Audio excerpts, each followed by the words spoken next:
মন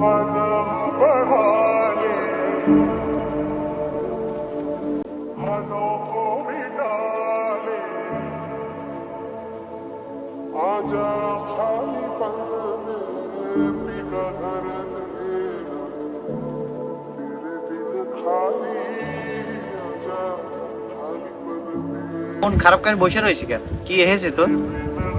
সংসারে খুব অভাব, বাড়ি চাইল নেই, এদিকে কাজও হচ্ছে না, কি করব বলতেনি। আমার একটা পরিচিত বড় ভাই আছে, তা ও তো বলছিল একটা ভ্যান ভাড়ায় দেবে। তুই কি চালাতে পারবি না ভ্যান? হ্যাঁ, আমি পারবা না। আমি নাই তুই মার সাথে ফোনে কথা বলে দিচ্ছি, তুই যেয়ে দেখ ও দিবে না।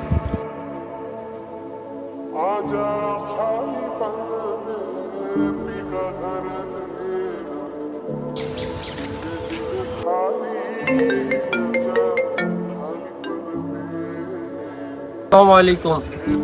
ওয়ালাইকুম আসসালাম। তা কি দিয়ে কি নাকি কও? কল্লোল তো ফোন দিল, তো ভ্যানও কথা বলছিল, তো ভ্যান নাকি ভাড়ায় নিবা?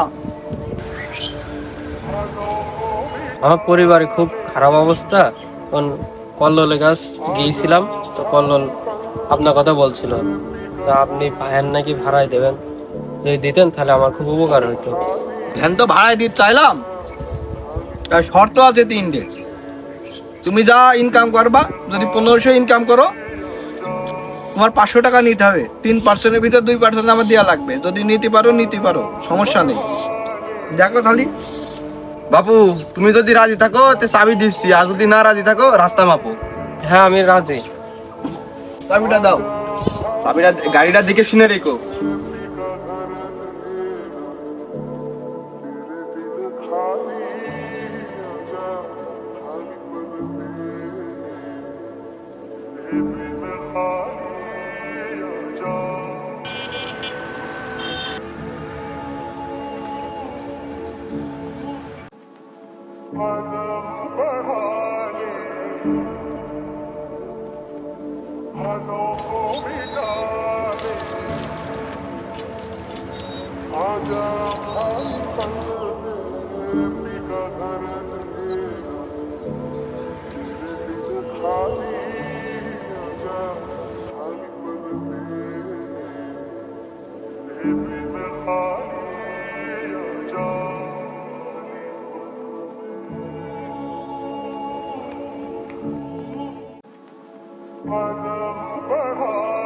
আল্লাহ, কি হইলো?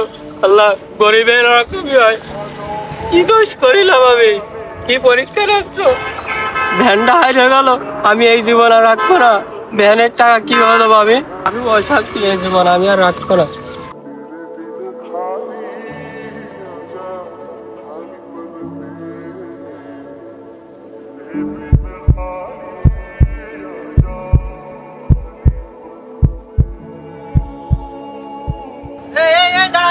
দাঁড়া।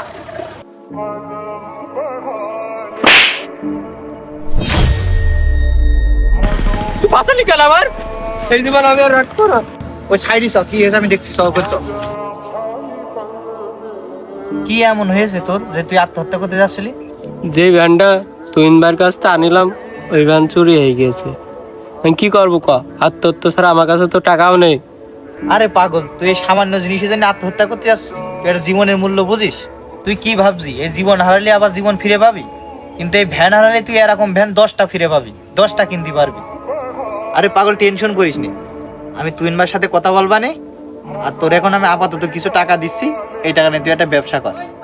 আর ওই ভ্যানের বিষয়টা আমি তুইনবার সাথে কথা বলে দেখবা নে।